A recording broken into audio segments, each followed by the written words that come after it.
하나님을 알아가는 축복의 시간 되게 하여 주옵소서. 예수님 이름으로 기도드립니다. 아멘. 아멘. 이 시간에 함께 하신 여러분들에게 하나님의 놀라운 은혜와 축복이 함께 하시기를 소망합니다. 이 시간 오직 하나님만 의지하는 그런 축복의 시간이 되시기를 소망합니다. 영국의 훌륭한 수상이었던 처칠에게 아는 작가 한 분이 있었습니다. 어느 날 그 작가가 처칠에게 찾아와서 자기의 사정을 이야기하면서 불만조로 이야기를 하는 것이었습니다. 지금 자신에게는 영감이 떠오르지 않아서 글을 쓸 수 없어서 무의미한 그런 삶을 살아가고 있다는 겁니다. 그러니까 그런 삶을 살아가고 있다는 겁니다. 그 소리를 들은 처칠은 이렇게 반문하면서 영감이 없어서, 영감이 떠오르지 않아서 글을 쓰지 못한다고 이렇게 반문하면서 말씀하는 것이었습니다. 이제 자네는 지금부터 어떤 일이 있더라도, 아파도, 그리고 영감이 아무리 떠오르지 않아도 책상 앞에 앉아 있으라는 거예요. 영감이 떠오를 때까지 기다리게 되면 자네가 나이 들어서 글을 쓰지 못할 때까지 너가 원하는 글을 쓸 수 없다는 거예요. 너가 써서 모든 사람들에게 펼쳐낼 수 있는 그런 작품은 쓸 수가 없다는 거예요. 그래서 어떤 상황 속에서도 책상에 앉아 있으라는 거예요. 항해사가 날씨가 맑기를 기다리면 그 항해사는 먼 길을 항해할 수 없다는 거예요. 그것처럼 너도 너에게 맡겨진 그 일을 위해서는 책상에 늘 앉아있어라. 늘 앉아있다 보면 좋은 영감도 떠오르고 더 좋은 영감도, 그리고 너가 많은 사람들에게 드러낼 수 있는 그런 작품을 써나갈 수 있다는 거예요. 그래서 이 말은 바로 뭐냐면 항상 최선을 다하라는 거예요. 우리 성도들에게도 긍정적인 글을 말을 하면, 또 전도에 대해서 이야기를 하면 이렇게 말하는 사람들이 많이 있습니다. 예, 알고 있습니다. 그 이유를 알고 있지요. 그런데요, 나는요 마음이 내키지 않아요. 또 어떤 사람들은 내가 하기 싫은데 하면 나를 속이는 위선자가 아닙니까? 이렇게 이야기하는 성도들도 참 많이 있다는 겁니다. 사랑하는 성도 여러분, 이것을 생각해 보시기 바랍니다. 직장인들이 내가 일을 하고 싶을 때만 직장에 가서 일을 한다든지, 그리고 학생들이 내가 공부를 하고 싶을 때만 학교에 간다든지, 주부들이 내가 음식을 만들고 싶을 때만 음식을 만들어서 식사를 준비한다든지, 이렇게 하면 세상은, 사회는 어떻게 되겠습니까? 오합지졸이 될 것이 아닙니까? 그러니까 이 말은 무슨 말이냐면, 우리에게 펼쳐진 일들, 나에게 펼쳐진 일들은 내가 최선을 다해서 해나가야 된다는 겁니다. 우리 믿음의 백성이든 아무리 내가 신앙이 좋고 아무리 내가 하나님의 뜻대로 살아가더라도 우리는 세상에서 일을 해야 돼요. 일을 해야 됩니다. 그래서 우리는 믿음의 백성들은 성도로서, 믿는 자로서 부끄럽지 않는 그런 성도가 되도록 세상에서도 열심히 일을 해야 돼요. 열심히 살아야 돼요. 내가 하나님 중심, 예수님 중심, 말씀 중심으로 나에게 맡겨진 일을 열심히 해나가게 되면 하나님께서 나를 통해서 영광을 받을 뿐만 아니라 믿지 않는 사람들을 통해서도 하나님은 나의 삶을 통해서 하나님께서 영광을 받는 거예요. 영광을. 이것을 우리는 반드시 아셔야 됩니다. 그래서 우리는 믿음의 백성이라 해가지고 하나님께서 많은 것을 주신다 해가지고 어영부영 그렇게 살면 안 되는 거예요. 우리는 세상에 가서 안 믿는 사람보다 더 열심히, 더 최선을 해서 그 사람들에게 본이 되게, 그 사람들에게 덕을 그칠 수 있는 그런 일을 하고 삶을 살아가야 되는 거예요. 이것이 바로 우리 그리스도인의 모습이에요. 이것을 반드시 믿으시고 언제나 세상에서 나에게 주어진 어떤 일이든지 예수님 중심으로 최선을 다해서 살아가는 저와 여러분들이 다 되시기를 소망합니다. 오늘 말씀은 시편 28편입니다. 시편 28편은 다윗의 시입니다. 이 시편 28편은 다윗이 어떤 위기 상황, 어떤 큰 환난 속에 있으면서 하나님 앞에 부르짖는 비탄의 시입니다. 이 시의 배경은 어떻게 되는지 잘 알 수가 없어요. 그런데 배경을 추측은 할 수가 있습니다. 큰 질병 속에 있다든지 또 원수들의 대적, 즉 선민의 이스라엘 백성의 왕인 이 다윗이 어떤 큰 위험이나 어떤 큰 환난이나 문제와 관계가 있다는 겁니다. 그래서 많은 사람들이 이 시의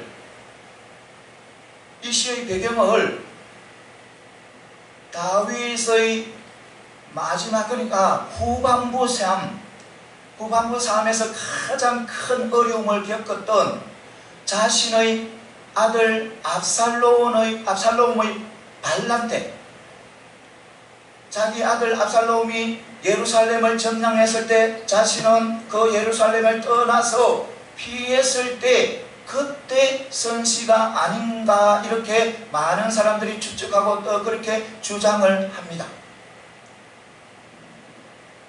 그 배경이 어떤 간에 오늘 말씀의 주제는 핵심의 주제는 그러니까 다윗 자신이 악한 자와 같은 그런 직을 받기를 원하지 않는다는 겁니다. 공의의 하나님께서 선악간에 판단을 해주시라는 거예요. 선악간에 자기를 판단을 해주시고 악한 사람을 판단을 해주시라는 거예요. 이것을 더 깊이 들어가 보면 1, 2절은 다윗이 하나님을 향해서 자신이 처해 있는 위기에서 벗어나도록 강구하고 또 강구하고, 그리고 그 강구가 떨어지도록 애원하는 그런 말씀이에요. 그리고 3절에서 5절은 다윗이 이 악인들과 함께 취급이 되는데, 함께 이래 보는데 그렇지 않다는 것을 말씀해 주는 거예요. 그러니까 그렇지 않다는 것을 하나님께서 판단해 주시라는 거예요. 그러니까 공의의 하나님께서 정당한 보응을 해 주시라는 거예요. 그리고 6절에서 7절은 이 다윗이 믿음으로 하나님 앞에 찬송을 올려드리는 거예요. 지금 자신의 기도, 자신의 간구는 응답되어지지 않았는데, 지금 그 응답이 진행되지도 않는데 하나님 앞에 먼저 찬송을 올려드려요. 그리고 8절, 9절은 여호와 하나님께 찬송을 하고 이스라엘 민족을 구원해 주실 것을, 이스라엘 백성들을 축복해 주실 것을, 이스라엘 백성들의 목자가 되어 주시기를, 그러니까 여호와께서 이스라엘 백성들의 목자가 되셔서 영원토록 인도자가 되어 주시라는 그런 기도예요.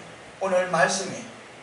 오늘 이 말씀을 통해서 은혜 받는 귀한 축복의 시간이 되시기를 소망합니다. 먼저 의인에게 소망이 있는 것은 하나님께서는 의인의 간구를 반드시 들어주신다는 겁니다.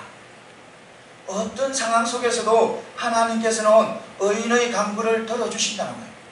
오늘 1절에 보면 다윗은 여호와여 내가 주께 부르짖으오니 나의 반석이여 내게 길을 막지 마소서.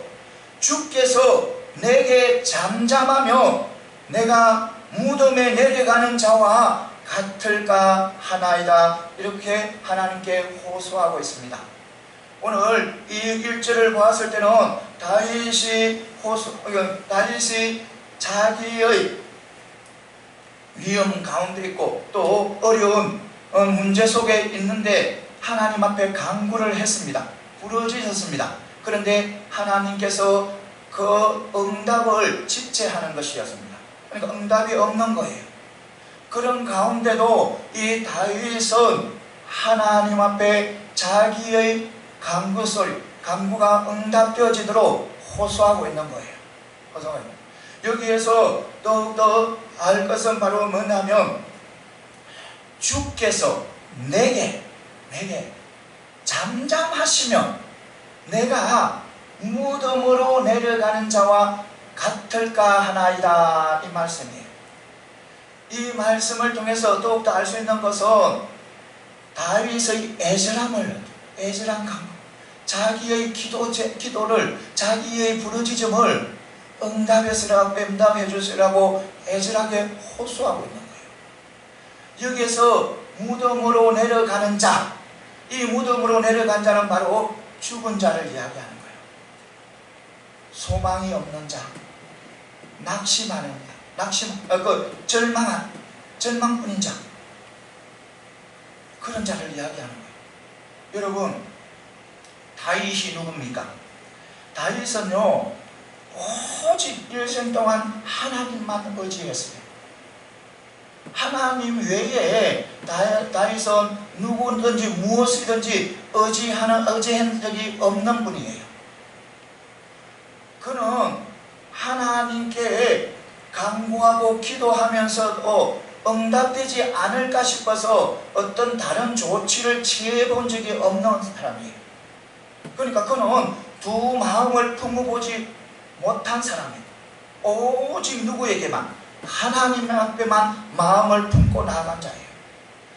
하나님을 자신의 오직 구원의 원천으로 삼아 유일한 구원의 원천을 바로 하나님을 삼아. 그래서 그는 자신의 모든 것을 하나님 앞에 맡긴 자입니다. 그런 다윗이에요. 그런 다윗이 간구했는데 하나님 앞에 부르짖었는데 하나님께서 응답을 하시지 않으면 그는 어떻게 되겠습니까? 소망이 사라지고 절망 가운데 빠질 겁니다. 그래서 이 다윗이 주여 내게 길을 막지 말라는 거예요. 길을 막지 말고 자신의 기도를 들어주시라는 거예요. 네.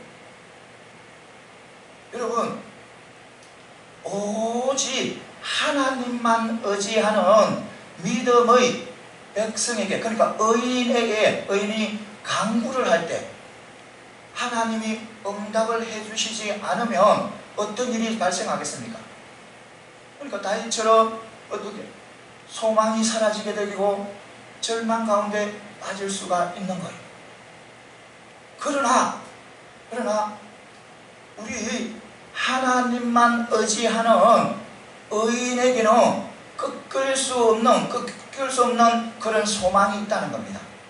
왜냐하면 우리 하나님은 의인의 기도를 다 들어주시는 겁니다.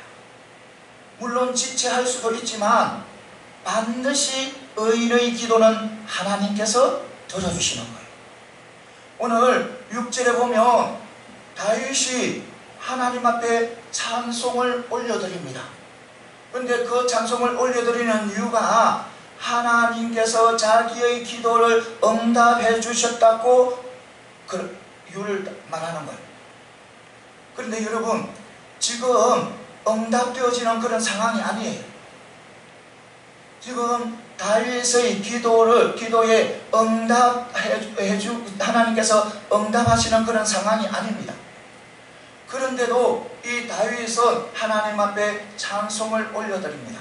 이것은 바로 뭐냐면 선치적인 그런 신앙, 그러니까 하나님께서 반드시 이루어 주실 것이라는 것을 믿고 먼저 하나님 앞에 찬송을 올려드린 거예요. 우리 하나님은 반드시 의인의 기도를 들어주십니다. 그래서 이 다윗의 기도는 언제든지 반드시 이루어졌습니다. 여러분, 하나님께서 의인의 기도에는 어떤 상황에서도 잠잠하시지 아니하십니다. 우리 하나님께서는 자기 자신을, 당신을 믿는 믿음의 백성에게는 오직 당신만을 의지하도록 말씀하십니다. 이 말씀은 성경의 곳곳에서 누누이 하나님께서 우리에게 말씀하시는 말씀이에요. 오직 여호와 하나님만을 의지하라. 그렇다면 믿는 믿음의 백성들에게 하나님께서 오직 자신만을 의지하라는 그 하나님께서 자신만을 의지하는 믿음의 의인이 간구하는데 들어주지 않는다면 어떻게 되겠습니까? 들어주지 않는다면 그분을 의로운 분이시라고 하시겠습니까? 아니잖아요. 그분을 또 신뢰하실 수 있는 그 분이라고 말씀하시겠습니까? 그렇지 않잖아요. 여러분, 그러나 우리 하나님은 의로우신 분이에요. 우리 하나님은 우리 의인들의 모든 기도를 들어주시는 분이에요. 어떤 상황 속에서도 우리 하나님께서는 의인의 기도를 들어주시는 거예요. 그래서 다윗은 그것을 알기 때문에 하나님 앞에 먼저 찬송을 올려드린 거예요. 우리도 반드시 믿으시기 바랍니다. 우리 하나님 백성, 우리 성도들의 기도는, 우리 의인의 기도는 하나님께서 반드시 들어주신다는 것, 이것을 굳게 믿으시고, 지금 나 앞에 펼쳐진 어떤 일이 지금은 응답되지 않았더라도, 지금은 응답이 진행되지 않더라도 하나님께서 반드시 응답해 주신다는 것을 믿으시고, 언제나 우리는 소망을 가지고 아름다운 삶을 살아가는 저와 여러분들이 다 되시기를 소망합니다.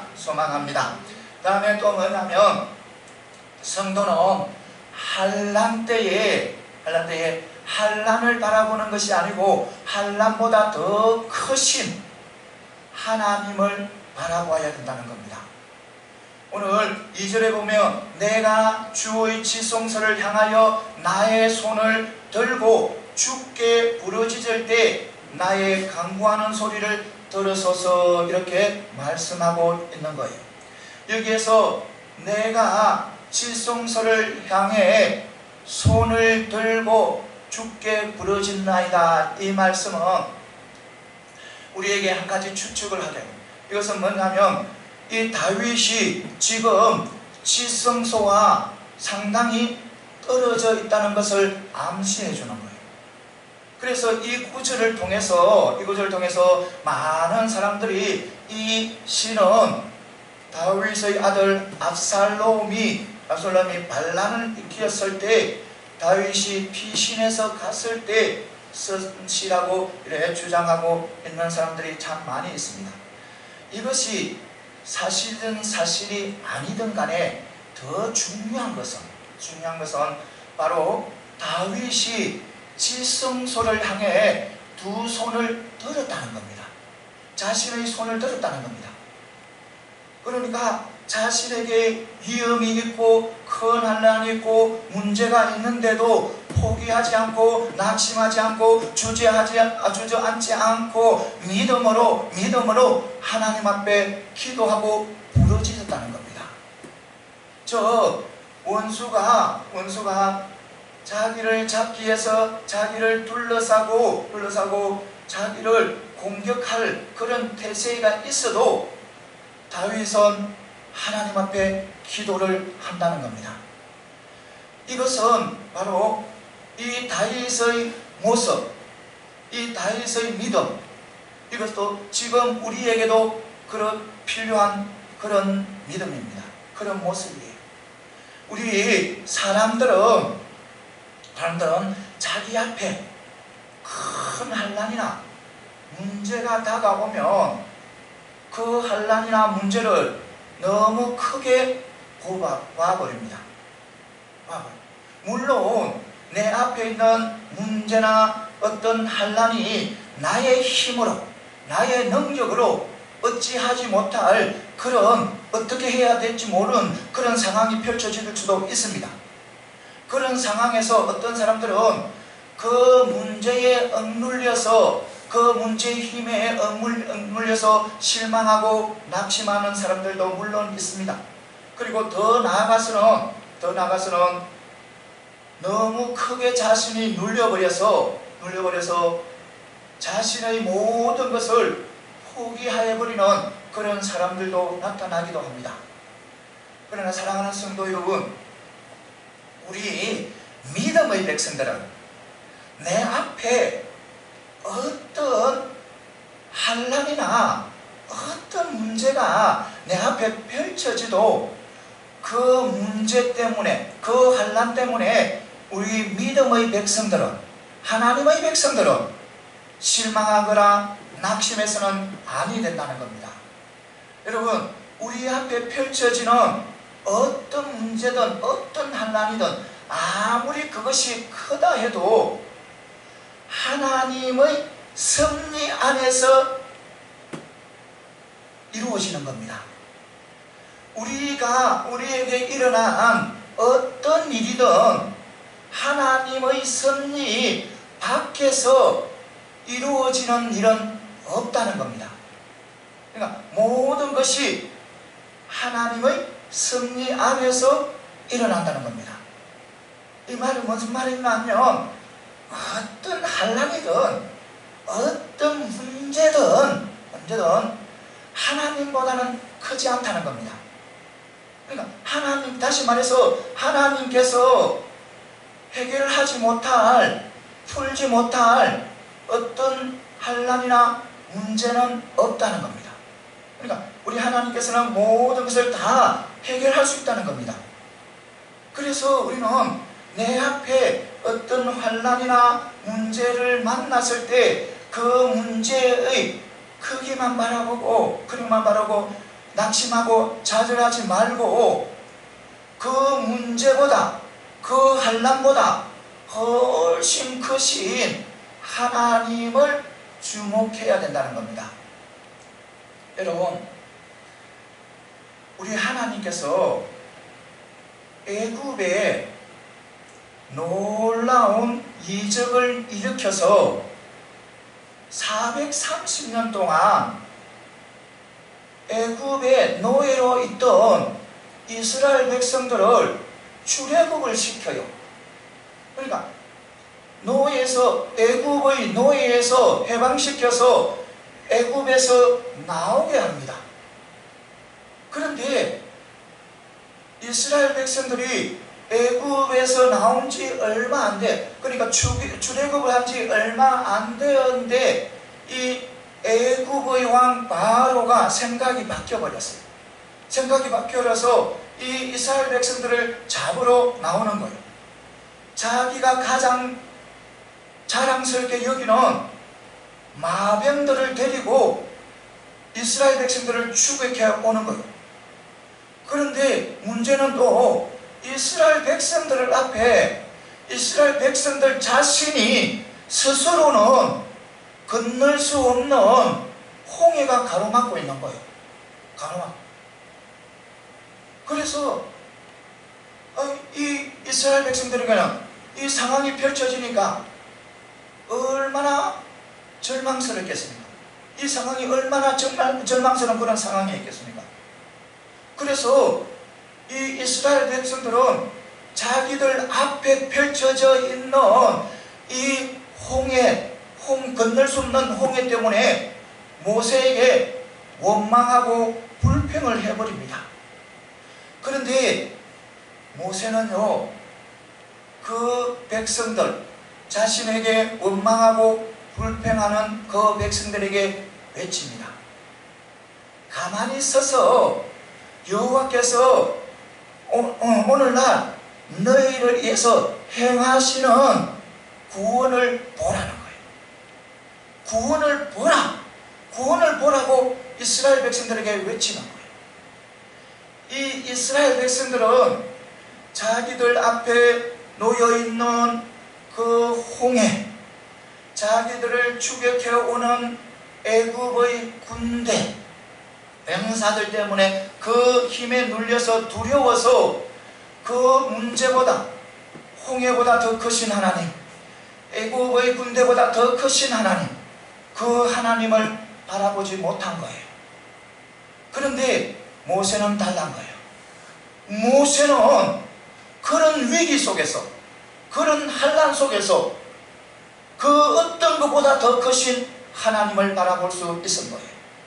그래서 그는 당당하게 자기에게 원망하고 불평하는 그 이스라엘 백성들에게 하나님께서 구원함을 보라는 거예요. 구원하시는 그것을, 구원을 보라는 거예요. 사랑하는 성도 여러분, 이것처럼 우리도 우리에게, 우리 앞에 있는 어떤 환난이든 어떤 문제든 그것의 크기를 바라보지 마시고 우리 그 문제보다, 그 어떤 상황보다 더 크신 하나님, 천지를 창조하신 하나님, 모든 것을 주관실간에 하신 그 하나님을 주목해 나갈 때 우리 하나님께서는 우리에게 어떤 곳에서도 낙심하지 않게 하시고 실망하지 않게 하시고 담대하게 살아가시게 하십니다. 그리고 그를 통해서 구원의 은혜를 누리게 하십니다. 이것을 반드시 믿으시고 여러분들 앞에 어떤 상황이 펼쳐지든지 어떤 문제가 펼쳐지든지 오직 하나님만 바라보시기 바랍니다. 그러면 우리 하나님께서는 우리에게 아름다운 삶을 펼쳐주실 것입니다. 또 마지막으로는 뭐냐면 성도는 믿음으로 말미암아 사는 사람이라는 겁니다. 그러니까 우리 믿음의 백성, 하나님의 백성은 오직 믿음으로 사는 백성이라는 겁니다. 사람이라는 겁니다. 여러분들, 이 6절에 보면 다윗이 하나님 앞에 찬송을 올려드려요. 그런데 지금 다윗의 상황이 어떤 상황입니까?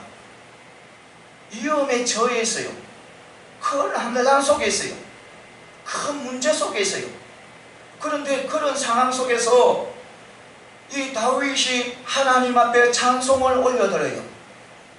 5절까지만 해도 이 다윗이 자기의 위험과 그 문제를 해결해 주시기를 하나님 앞에 부르짖고 애원하는 그런 절이 그때까지 5절까지도 그런데 어떤 일이 벌어졌는지 6절에서는 하나님 앞에 찬송을 올려드려요. 그 이유가 뭘까요?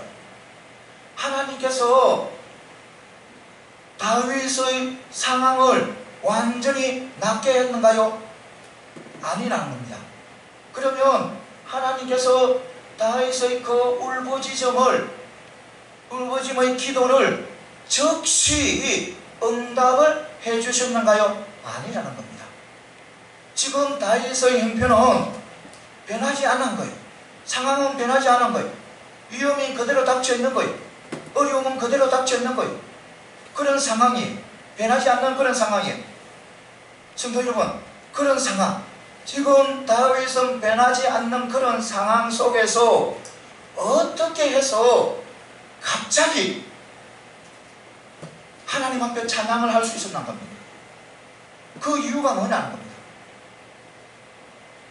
5절까지만 해도 하나님 앞에 다 도움을 추하고 막 울부짖는데 6절에서 갑자기 변화되는 거예요. 하나님 앞에 찬송을 올려. 그 이유가 바로 뭔가 하면 다윗의 믿음이라는 겁니다. 다윗이 하나님 앞에 자기가 이렇게 죄진 것을 위해서 기도하고 나아가는데 공의의 하나님께서는 악인들을 파하신다는 거예요. 파괴하시고 악인들을 건설치 않는다는 거예요. 그 믿음이 오고 그 믿음과 그리고 하나님께서는 반드시 의인의 기도를 들어주셔서 자기를 악인으로부터 구해주시라는 그런 확신을 가진 거예요. 확신. 다시 말해서 이 다윗은 자신의 믿음, 그 믿음을 가지고 위기의 상황을 위기로 바라보지 않고 위기로 생각하지 않고 구원의 확신으로 하나님 앞에 찬송을 먼저 올려드렸다는 겁니다. 여러분들, 우리 하나님께서는 반드시 의인의 기도를 들어주셔서, 그래서 다윗은 이루어지지 않았지만 하나님 앞에 먼저 찬송을 올려드리는 거예요. 7절에 보면 여호와는 나의 힘이고 방편이시니 내 마음이 그를 의지하여 도움을 얻었다는, 내 마음을 그를 의지하니 도움을 얻었다, 이렇게 말씀합니다. 이것은 지금 이 다윗이 이미 구원을 받았다는 그런 의미는 아니에요. 그런 의미는 아니고 구원의 확신을 가지고 용기를 가졌다는 겁니다. 다윗이. 그러니까 다윗이 그런 어려운 상황에서도 하나님께서 분명히 들어주신다는 그런 확신을 가진 거예요. 그래서 하나님 앞에 먼저 찬송을 올려드린 거예요. 이것을 분명히 우리는 아시기 바랍니다. 사랑하는 성도 여러분, 우리 하나님은 어떤 상황에서도 우리 하나님께서는 의인의 기도를 반드시 들어주신다는 것, 들으세요. 이것을 반드시 믿으시기 바랍니다. 여러분들, 우리 하나님께서 우리의 기도를 들어주시지 않으면 우리는 어떻게 되겠습니까? 바로 조금 앞에서 이야기한 것처럼 우리는 소망도 사라지고 또 절망에 빠질 수밖에 없잖아요. 그런데 우리 하나님은 그렇지 않다는 겁니다. 하나님께서는 반드시 우리의 의인의 기도를 들어주시는 거예요. 그래서 어떤 상황 속에서도 우리 하나님께서는 나의 기도를 들어주신다는 것을 반드시 믿고 나가시길 바랍니다. 여러분, 세상에서는 우리 성도들은 환난을 당하게 되어 있습니다. 왜냐하면 이 사단은 우리 성도들이 세상에서 평안한 삶을 살도록 그대로 두지 않아요. 방해해요. 계속 방해해요. 그래서 우리는 때로는 그 사단의 방해로 때로는 위험에 처할 수도 있어요. 때로는 고난에 당할 수도 있어요. 때로는 어떤 큰 환난을 맞이할 수도 있어요. 그렇지만 우리는 걱정할 필요가 없다는 겁니다. 우리에게 믿음이 있다면, 하나님을 의지하는 믿음만 있다면 우리는 그런 어떤 위험이 와도, 어떤 어려움이 와도 우리는 걱정하지 않아도 된다는 겁니다. 왜냐하면 우리 하나님께서는 의인을 도와주시기 때문입니다. 성도들을 도와주시기 때문입니다. 그래서 우리가 어려움이 만나고 어떤 위험에 만났을 때 우리가 하나님 앞에 구하면, 하나님만 의지하게 되면 하나님께서 도와주셔서 우리를 승리케 하시는 겁니다. 우리를 도와주셔서 승리케 할 뿐만 아니라 우리에게 하나님 앞에 찬송하게 하는 거예요. 이것을 반드시 믿으시기 바랍니다. 우리도 그래서 다윗은 자기의 간구가 미리 이루어지지 않는데도 미리 하나님 앞에 찬송을 드린 거예요. 그러니까 선취적인 그런 신앙을 가지고 분명히 하나님께서 응답해 주실 것이라는 것을 믿고 하나님 앞에 찬송을 올려드려요. 우리도 마찬가지입니다. 사랑하는 성도 여러분, 우리도 하나님의 자녀예요. 하나님께서 우리를 너무너무 사랑하셔서 독생자 예수까지 이 땅에 보내주셔서 우리의 죄를 짊어지시고 십자가에 돌아가시게 하시고 부활하게 하셔서 우리를 하나님의 자녀로 삼으신 우리 하나님이십니다. 그 하나님이 우리의 하나님이십니다. 그래서 우리는 어떤 것도 하나님께서 우리에게 응답을 해주십니다. 우리의 기도를 들어주십니다. 이것을 반드시 믿으시고, 내게 지금 어떤 문제가 있는데 이루어지지 않았다고, 또 그것이 해결되지 않았다고 낙심하지 말거나 좌절하지 마시고 먼저 찬송을 할 수 있는, 찬송을 하나님 앞에 올려드릴 수 있는 그런 믿음의 소유자가 되시길 바랍니다. 그래서 믿음으로 살아가는 의인이 다 되시기를 소망합니다. 이제 말씀을 맺겠습니다. 사랑하는 성도 여러분, 우리는 하나님의 자녀예요. 우리는 하나님의 자녀예요. 그래서 우리는 언제나 우리의 삶은 항상 간구하는 삶이 있어요. 그러니까 믿음으로 하나님 앞에 기도하는 그런 삶을 살아가야 되는 거예요. 그래서 우리가 하나님께 기도하면, 간구하면 우리 하나님께서는 우리에게 놀라운 소망을 허락하셔요. 또 우리 하나님께 간구하고 기도하고 부르짖고 나아가면 우리 하나님께서는 우리에게 어떤 문제든 이겨나가게 하시고 승리케 하시는 거예요. 그리고 우리가 하나님 앞에 부르짖고 나아가면 믿음으로 이 세상을 승리하며 믿음으로 이 세상을 살아가게 하시는 거예요.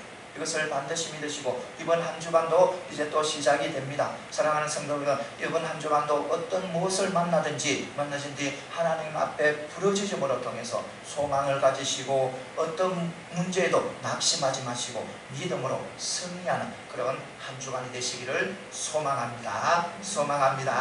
기도드리겠습니다. 늘 우리에게 응답 주시는 하나님 아버지, 귀한 말씀 허락하시니 감사합니다. 늘 하나님께 부르짖는 자녀들이 되게 하시고, 그리고 그 부르짖음으로 어떠한 것에서도 평강을 누리는 저희들이 다 되게 하여 주옵소서. 하나님께 부끄럽지 않는 복된 삶이 되게 하여 주옵소서.